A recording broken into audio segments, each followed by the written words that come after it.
Parfois, il arrive que le système de survie de notre propre corps devienne son pire ennemi. Aujourd'hui, on va voir comment une tentative désespérée pour sauver un cœur qui flanche peut en fait le pousser encore plus vite vers la catastrophe. C'est la réaction en chaîne à la fois fascinante et redoutable de l'insuffisance cardiaque aiguë. Alors, la question qu'on se pose est simple. Quand le moteur principal lâche, comment réagit le reste de la machine? C'est ce puzzle biologique qu'on va essayer d'assembler, pièce par pièce. Bon, pour commencer, mettons les choses au clair. L'insuffisance cardiaque aiguë, ce n'est pas une maladie qui s'installe tranquillement sur des années. Non, c'est une urgence. C'est le moment où les symptômes deviennent si violents, si graves qu'ils mènent tout droit à l'hôpital. Ça transforme un état chronique en une véritable crise vitale. Mais pour bien comprendre la panne, il faut d'abord jeter un œil à la mécanique de précision du moteur quand tout fonctionne à la perfection. Le cœur, au fond, c'est une pompe, et sa performance repose sur quelques principes de base.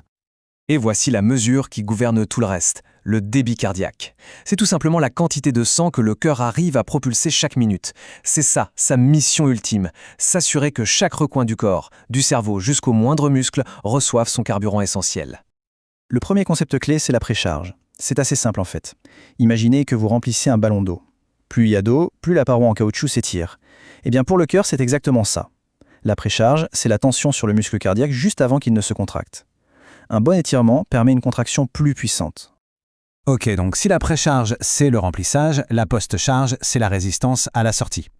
Imaginez que le cœur doit pousser le sang dans un tuyau. Si le tuyau est bien large, bien ouvert, c'est facile. Mais s'il est tout pincé, tout étroit, le cœur doit forcer comme un malade. Cette résistance, c'est ça, la post-charge. Et enfin, la contractilité. Ça, c'est la puissance brute du muscle lui-même. Peu importe le remplissage ou la résistance, c'est sa capacité de serrage, sa force pure. Précharge, post-charge, contractilité, ce sont les trois piliers d'un cœur en pleine forme. Mais alors, que se passe-t-il quand l'un d'eux est violemment ébranlé? Justement, qu'est-ce qui peut bien faire dérailler une mécanique aussi bien huilée? L'insuffisance cardiaque aiguë, attention, ça ne sort pas de nulle part. C'est toujours le résultat d'un choc, d'un événement brutal qui vient frapper le cœur de plein fouet. Et les coupables, eh bien, les voici. Une crise cardiaque qui vient nécroser une partie du muscle, une poussée de tension artérielle qui écrase le cœur sous une post-charge insoutenable, ou encore un rythme électrique qui part complètement en vrille. N'importe lequel de ces événements peut être l'étincelle qui met le feu aux poudres. Et c'est là que l'histoire bascule, qu'elle devient à la fois fascinante et tragique. Face à cette agression, le corps lance ce qu'il pense être une opération de sauvetage. Mais dans ce contexte précis, cette tentative de survie va enclencher un cercle vicieux absolument dévastateur. Suivons ensemble cette spirale infernale. D'abord, le débit cardiaque s'effondre. Le sang, qui ne peut plus avancer correctement, stagne et crée une congestion, un embouteillage. Le corps panique, il passe en alerte maximale et inonde le système d'adrénaline pour forcer le cœur à battre plus vite, plus fort, jusqu'à l'épuisement. Et comme si ça ne suffisait pas, il se met à retenir l'eau et le sel pour augmenter le volume sanguin, ce qui revient à noyer le cœur sous une précharge excessive. Chaque solution d'urgence devient un nouveau problème, encore plus grave. Et c'est là toute l'ironie tragique de la situation. Ces mécanismes de survie, ils sont parfaits en cas d'hémorragie par exemple. Mais ici, le problème, ce n'est pas un manque de sang, c'est une pompe qui est cassée. En resserrant les vaisseaux et en retenant les liquides, le corps demande à un cœur déjà à bout de souffle de courir un marathon. Le remède devient littéralement le poison. Bon, maintenant qu'on a vu tout ce chaos à l'intérieur, comment est-ce que ça se traduit à l'extérieur? Comment un médecin peut lire ce cercle vicieux juste en examinant une personne? En fait, la logique est implacable. Si c'est le côté gauche du cœur qui lâche, le sang reflue directement en amont, c'est-à-dire dans les poumons. Résultat, essoufflement.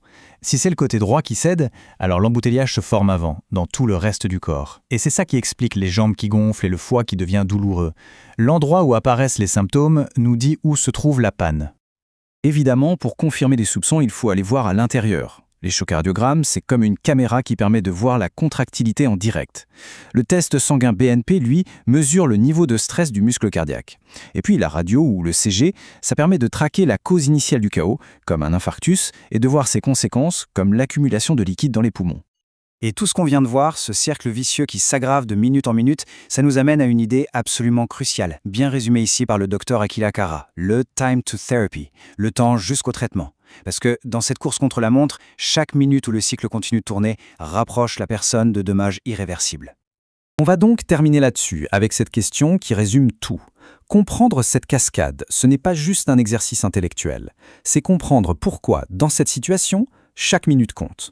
Briser ce cycle, Ce n'est pas simplement un objectif de traitement, c'est une course effrénée pour empêcher le corps de s'autodétruire en essayant de se sauver.